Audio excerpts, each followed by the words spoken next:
Hi. So I just wanted to come in and kind of piggyback off what you're saying. And um, I think this is something else that we need to talk about as far as, sexual assault culture. Some people, especially men, will use their own sexual assault, their own trauma to victimize other people. And here's what I believe, and I'm not saying that there are any facts or statistics that are out there I don't know if there are or aren't. I'm just telling y'all what I believe from my experience as being a sexual assault victim and survivor and being around other sexual assault victims and survivors. I think sometimes men don't even see what happened to them as sexual assault unless it's beneficial for them. So in my opinion, I'm not saying that he was not sexually assaulted. And I'm not saying that it's not an issue. What I'm saying is that I don't think he ever felt like he was sexually assaulted until it became beneficial for him to call it sexual assault. Now, that doesn't negate whether he was or wasn't, because I truly believe that most boys are sexually assaulted just like most girls are. And they're sexually assaulted by men and women, just like most girls are. But I think that for men, in this patriarchal world that we live in this sexist ass world that we live in,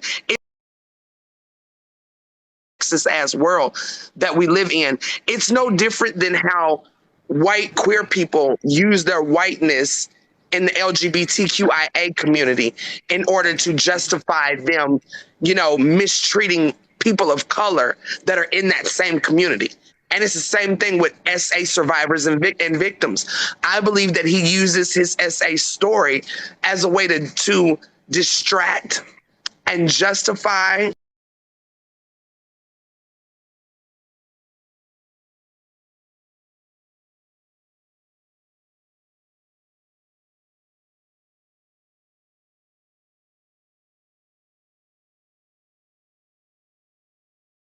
He probably was, molested or raped or whatever it was, but he didn't see it like that and probably doesn't even have the sense to even feel.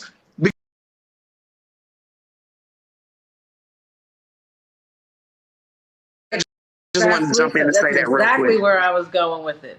Okay. That's I just, exactly where I was I'm gonna going get with back in the it. comments section Okay. because, I'm simultaneously trying to spend time with hubby and do That's this right. too. So I'm gonna get back in the comments section. But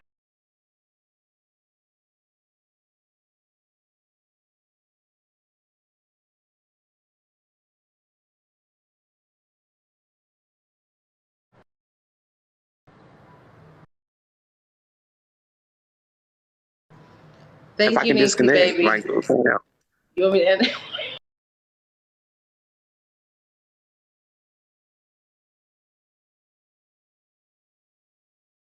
That's exactly where I was going. Like, even like in my DMs, where he showed, like, when I was saying, well, on the heels of this, you need to come back and kind of do this. And I was giving it from a woman's perspective as an SA survivor. And he took direction, right? Because he was like, I posted my video.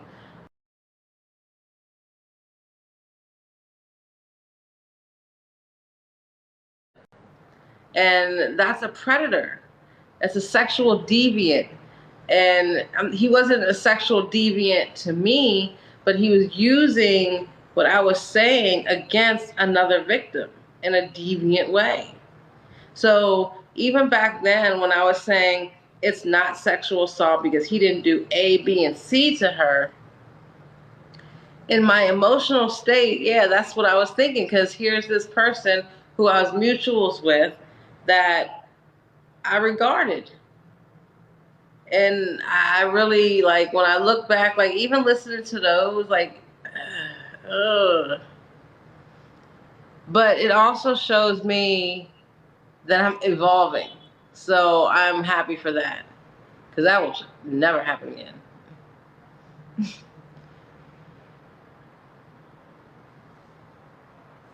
Um,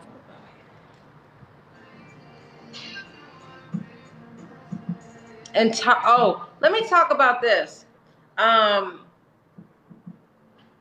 used to believe Tasha was the mild mannered, not the more.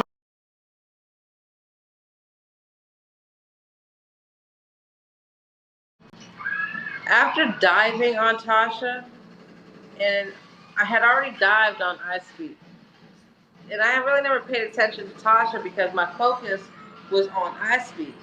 And then, like, not too long ago, I dived on Tasha, and she, no, like, Tasha molded I Speak. Tasha molded I Speak. I Speak was this timid, mute. He was good on paper, and that's why he excelled so much in school and all that, because he wasn't nobody really interested in I Speak. Until Tasha, and it wasn't like Tasha was smitten with I Speak was smitten with Tasha, and Tasha's older than I Speak.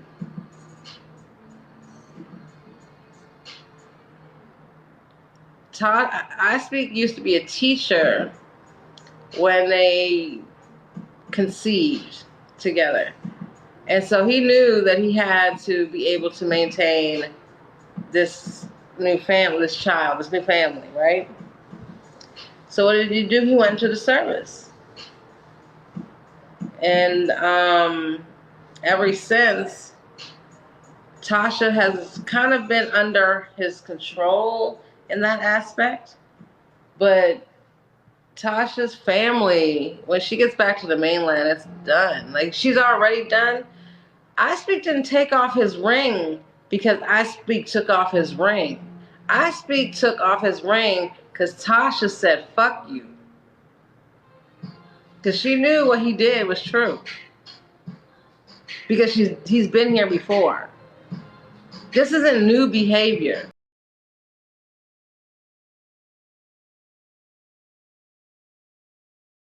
It's done. Like, she's already done. I Speak didn't take off his ring because I Speak took off his ring. I Speak took off his ring because Tasha said, fuck you.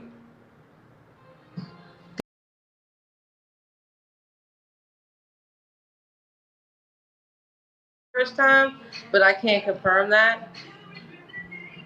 But I believe that because they went to this island where everything's so secluded, like, you really can't do nothing there without being known, right? Especially if you're in the service. And so what I Speak didn't have to do before,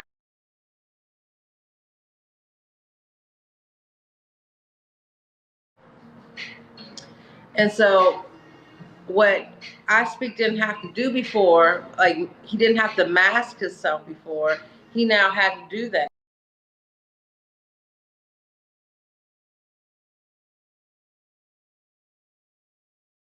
Because Tasha has an investment in I Speak social media.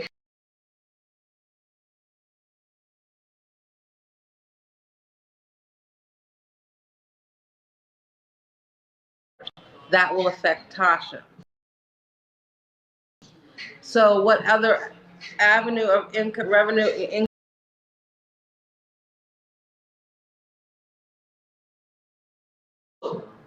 stands with the presence that was created. They created the I Speak presence. It wasn't just I Speak. There's no way I Speak could have came up with all the content that he does. That is Tasha. She's just not face front. Hey, Thalia. Hey, Fiery. Yeah. Mm-mm. Tasha is I Speak's wife. But I speak cross Tasha in their agreements. Because they don't necessarily have an open relationship, but they had, up until what happened, they had a very open relationship as far as what's allowed. But he went outside that. And then the domino effect of the other victims, other survivors, like all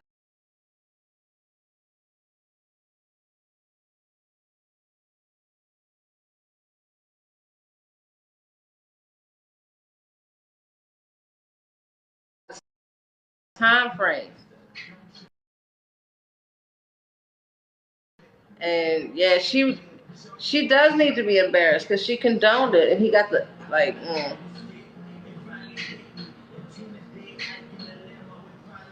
What happened?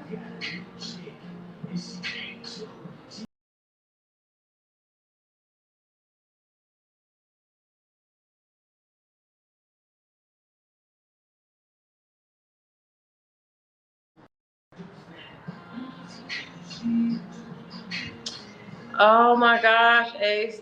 Yeah, Ace, this is your space. This is your space, King. You can say how you want to get in the box. You want to talk? I'll turn the mute. Like I what say.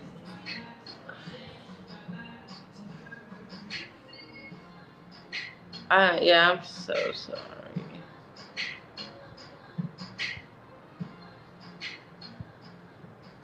Everybody, you have to do it in your time. Whenever you're ready. If you're ready, the box is open and the floor is yours, King. The floor is yours. And I'm so sorry that happened to you.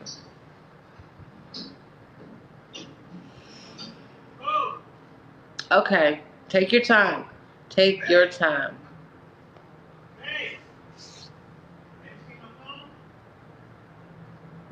There's a lot of talk on, I'm not going to see the other side. I'm just going to say different people.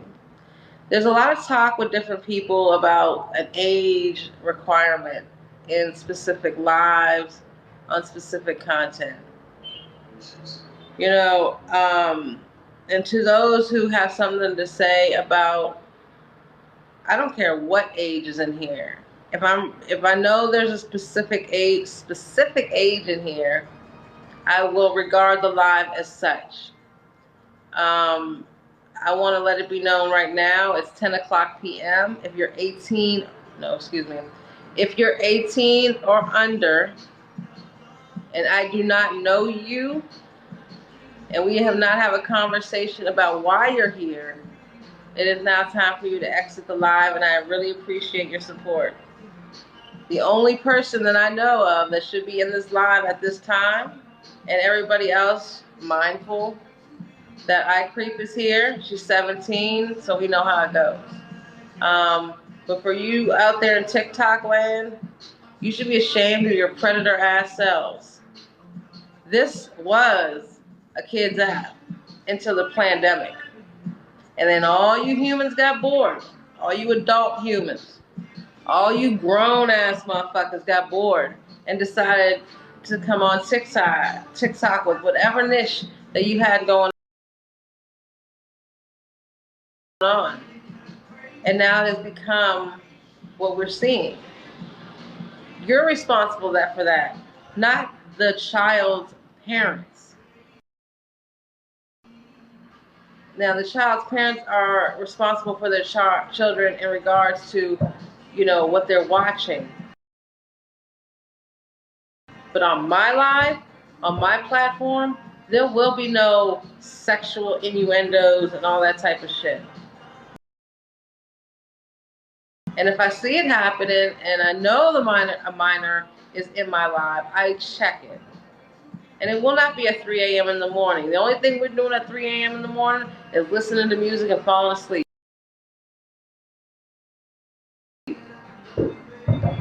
Oh, yeah! Remember I told you it's fireworks night? Hold on.